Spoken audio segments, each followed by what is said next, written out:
Seja bem-vindo de regresso à Comissão Executiva. Hoje estamos a analisar os desafios que se colocam ao turismo português este ano. Bernardo Trindade, está em curso a reforma do turismo, as 17 estruturas de turismo atuais vão dar lugar a 5 e uma das alterações passa por o turismo de Portugal passar a ser de regime comum e não de regime fiscal. Esta alteração vai trazer menos autonomia, aliás, e mais burocracia? Deixe-me, antes de responder a essa pergunta, voltar aqui a um tema que o Dr. Castanheira Lopes há pouco referia e que me parece importantíssimo, sobretudo nos sinais que se dão externos e que são importantes para a viabilidade da economia do turismo. Esta alteração orçamental, da proposta do Orçamento de Estado, de aumentar o IVA da restauração, de clarificar a questão do IVA do golfe, são sobretudo sinais que vão ter não o resultado esperado, ou seja, o aumento da receita fiscal que o Governo espera arrecadar com estas alterações vão ter rigorosamente o resultado contrário. Vão levar a um decréscimo de turistas. Por uma razão muito simples. Repare, o turismo é a nossa principal atividade exportadora. O que é que quer dizer isto? Cada cêntimo que um não residente deixa em Portugal é uma exportação. E se nós alterarmos este quadro e comunicarmos ao mercado que há uma alteração substancial do imposto sobre o consumo, o que vai determinar é que este cliente, com esta informação, tem a tendência a dizer, bom, neste espaço há este agravamento fiscal, eu vou fazer uma opção contrária.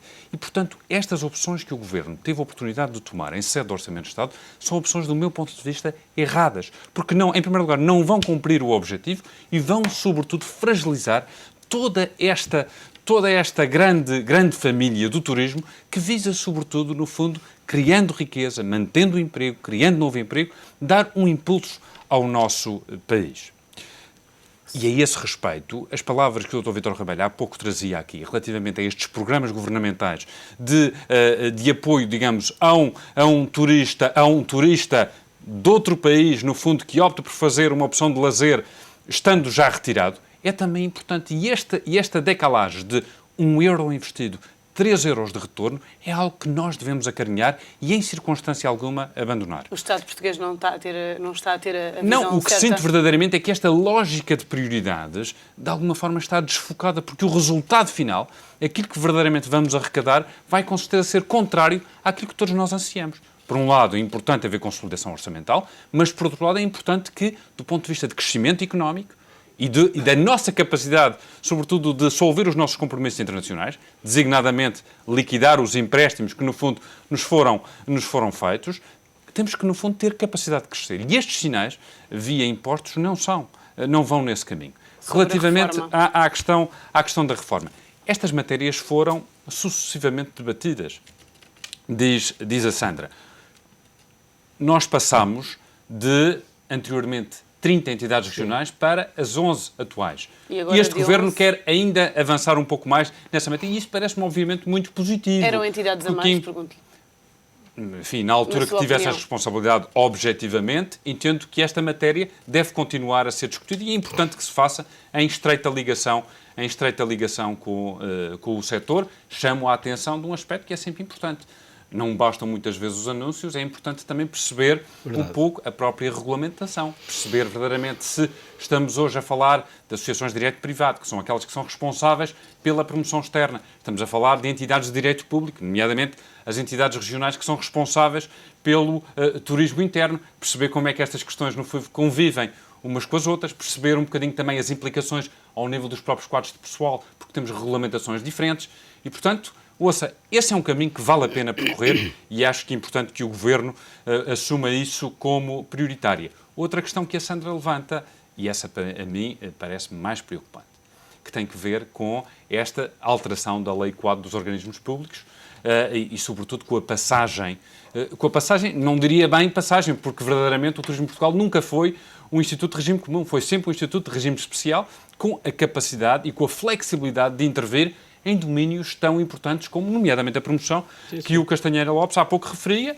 nomeadamente isto. Repare, é preciso uma ação de promoção tática, em que temos que atuar rapidamente. não é compaginável com uma direção-geral em que tem que precisa pedir autorização às finanças, precisa, no fundo, ter enquadramento orçamental e depois de se tomar essa decisão, ou de se ter enquadramento para tomar essa decisão, a assalto tática passou e Portugal, pura e simplesmente, perdeu essa oportunidade. Mas a organização que existia estava a criar muitas entropias no sistema? Não, pelo contrário. E a esse respeito, se há coisa que tenho gosto em recordar, é que o turismo de Portugal, Instituto de Regime Especial, resultou, digamos, no quadro do prazo, da fusão de 4 organismos. A Direção-Geral de Turismo, a Inspeção-Geral de Jogos, o Inftur e o ITP. E, portanto, o que criámos foi, no fundo, uma nova filosofia com um enquadramento, sobretudo com um objetivo claro: servir os nossos destinatários. E penso que a dialética que construímos ao longo de anos com o setor foi uma dialética positiva. E, portanto, acho que era o apelo que fazia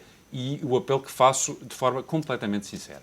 A lei foi aprovada, ainda não foi publicada e, portanto, era essencial que o Governo refletisse bem sobre esta questão, porque as suas implicações não vão ser, com certeza, muito positivas para o setor. Castanheira Lopes, há pouco falava de atrair turistas, de publicitar, mas a promoção de Portugal não se esgota em publicidade. De que outros recursos é que precisa o país? Olha, em primeiro lugar, a publicidade do nosso produto faz-se pelo próprio produto. Gostava de sublinhar isso. Portanto, nós temos um bom produto turístico, temos uma boa oferta compósita. Parte hoteleira, parte do golfe, parte da cultura, parte da gastronomia. Os portugueses são simpáticos, gostam de acolher quem chega ao nosso país. Portanto, todo esse conjunto de condicionantes são a melhor forma de fazer a nossa promoção. Porque depois os turistas que vêm cá vão eles próprios ser portadores dessa mensagem, desse conteúdo que nós temos para oferecer. Mas é evidente que isso é insuficiente. Desde logo, a promoção externa, nos termos em que já aqui há bocado referi, e nesse contexto realmente era importante que o turismo de Portugal não perdesse capacidade de intervenção, porque de facto, frequentemente é necessário executar ações táticas, ações rápidas sobre o mercado, sobre determinadas circunstâncias. Não se reage ao problema da época baixa que se começa a ver em determinado mês, dali ano e meio, depois de lançar um concurso público. Ou é ali ou se perde a oportunidade. Portanto, esta capacidade de intervenção do Turismo de Portugal realmente não pode ser perdida. Por outro lado, a reorganização da promoção interna, nos termos em que está prevista, também parece que vai no bom caminho, porque é preciso dotar as entidades que têm essa responsabilidade da capacidade e da massa crítica necessária para levar por diante ações já de fôlego, porque senão, se forem coisas pequenas, pode correr-se o risco de se desperdiçar recursos porque não atingiram os objetivos e, portanto, ao dar massa crítica às entidades regionais de turismo, esse caminho está certo. Finalmente, é preciso que, numa agregação de todo este contexto de promoção, a diplomacia económica, que efetivamente é um valor que pelo qual devemos lutar, a diplomacia económica tenha também em conta muito esta capacidade do turismo, não apenas a exportação, e nesse aspecto as exportações de bens e serviços são fundamentais, mas o turismo é a principal delas todas, quer dizer, como já aqui disse há bocado o Bernardo Trindade, um cêntimo que é gasto aqui, fica cá, portanto, e desse ponto de vista, a diplomacia económica deve atender, no seu conceito estratégico, deve ter muito em conta a componente do turismo. O turismo sofreu um corte severo. Como conseguir que as verbas de promoção externa se mantenham? Bom, vamos ver. É evidente que o turismo não vive, esta nossa atividade vive no contexto da conjuntura que nós temos e, portanto, as obrigações em matéria de consolidação orçamental e as obrigações assumidas perante terceiras entidades são para cumprir e, portanto, não podemos querer um regime de exceção relativamente àquilo que é a obrigação do próprio país nesse contexto. Embora seja necessário começar a olhar para as vozes que dizem que a questão está, sobretudo, no crescimento económico. Mas, portanto, no contexto em que vivemos de aperto orçamental, é evidente que também o turismo não pode ter um regime de exceção. Mas É verdade que é necessário também neste contexto dar ao turismo a importância que ele tem. E se nós somos capazes de ter a capacidade exportadora e de o fazer aqui, também essa matéria deve ser tida em conta na definição de programas de promoção, na definição, até no apoio à abertura de novas modalidades de transporte aéreo, como já falei há pouco, de maneira a que nós possamos fazer com que os turistas usufruam da oferta que nós temos para lhes oferecer. Vítor Ramalho, em que mercados e em que rotas é que Portugal deveria apostar? Eu respondo-lhe já claramente a essa questão. De qualquer maneira, eu tive sempre a visão, há muitos anos, de que a economia é um instrumento da política, não é um fim. A economia é um instrumento da política. E o que se está a passar à escala mundial, de há uns anos a esta parte, é que tudo isto foi subvertido.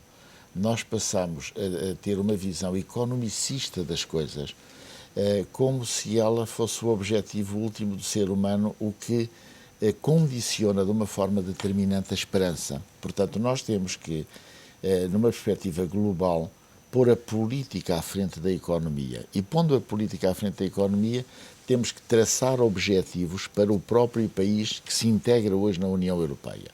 A esse nível, parece-me completamente claro que há implicações que daqui resultam que, quando se valoriza a vertente exclusivamente economicista, nós estamos a comprometer o futuro.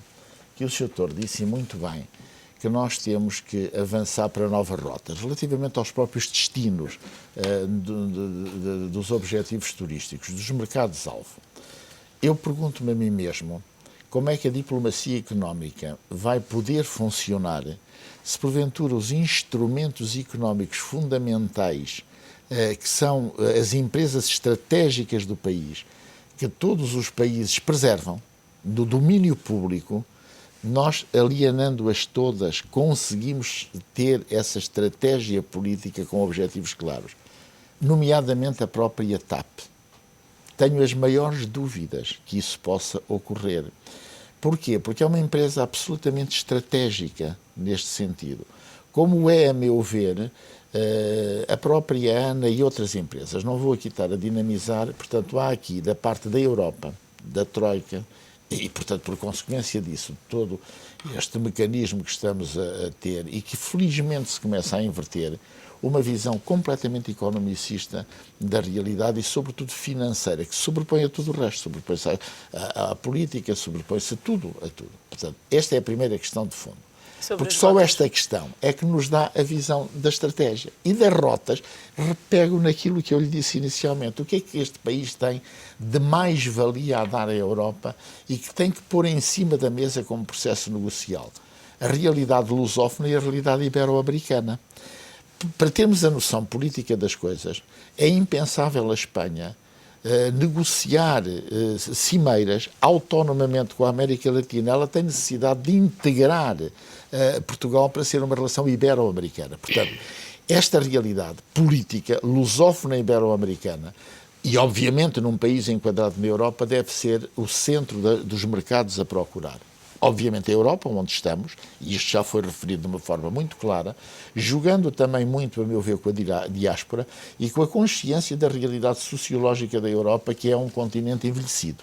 Depois a América Latina toda, está a ver? Não vejo outra forma.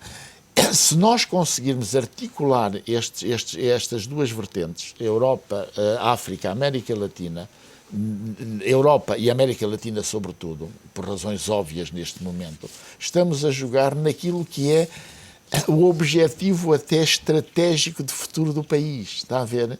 Onde vêm todas as mais-valias. Só para terminar, a situação em que está de crise. Para onde é que os portugueses estão a emigrar? Estão a emigrar para os países onde se fala a língua portuguesa ou o castelhano. Estamos mesmo a terminar e não queria deixar de ouvir os outros dois convidados. Bernardo Trindade, com a suspensão do novo aeroporto de Lisboa, o aeroporto de Beja é uma boa opção para aliviar a saturação da Portela? Eu acho que, felizmente, aí o Governo tem estado bem e já, aliás, anunciou que está neste momento a estudar uma alternativa mais próxima. Beja é uma infraestrutura que está concluída, não há dúvida nenhuma, que poderá servir alternativamente quer o Algarve, quer Lisboa, enfim, numa situação um bocadinho mais distante. Recordo que a conclusão do aeroporto de Beja foi feita numa perspectiva de que o volume de investimentos previstos, quer para o Alentejo Litoral, quer para o Alqueva, pudessem ser efetivamente uma realidade. Como sabe, fomos confrontados com uma crise de crédito que, de alguma forma, parou todo este conjunto de investimentos. O que eu diria é o seguinte: eu acho que a prioridade, e uma vez que neste momento a questão do novo aeroporto foi abandonada, é, no fundo, encontrar, e uma vez que as infraestruturas estão feitas, encontrar uma solução mais próxima a Lisboa, onde, no fundo, se consiga, no fundo, concretizar esta prioridade. Aqueles que são as ligações regular de baixo custo, numa distância mais curta, possam, no fundo, usufruir desta infraestrutura para libertar um pouco o aeroporto da Portela àquelas prioridades que o Vítor Ramalho tão bem identificou, nomeadamente em áreas onde Portugal tem uma condição geoestratégica de facto prioritária e que pode indiscutivelmente aproveitar. Refiro-me nomeadamente à questão do Brasil, a todos os países da CPLP, bem entendido, e à construção, digamos, de uma maior proximidade a países que têm mostrado, de facto, um potencial económico imenso, designadamente todo o espaço Ibero-América. Peço-lhe a maior brevidade, porque ainda queria ouvir o Dr. Castanheira Lopes. Como é que Portugal é olhado do exterior? Olha, o que lhe digo é o seguinte: eu acho que, repare, os números do turismo nos últimos anos têm, de facto, evidenciado, de facto, um comportamento muito positivo. E isso reflete bem o interesse que os turistas, enfim, por todo o mundo, à escala global, têm encontrado no nosso país. Agora, este trabalho, como é evidente, não está concluído, resultando claramente que a própria Autoridade Turística Nacional de Turismo de Portugal tem que ter a flexibilidade e a capacidade financeira, em articulação com os privados, para poder, no fundo, mostrar um país que, objetivamente, todos nós já concluímos que vale a pena, no fundo, visitar. Castanheira Lopes, Portugal lá fora tem de ser um só?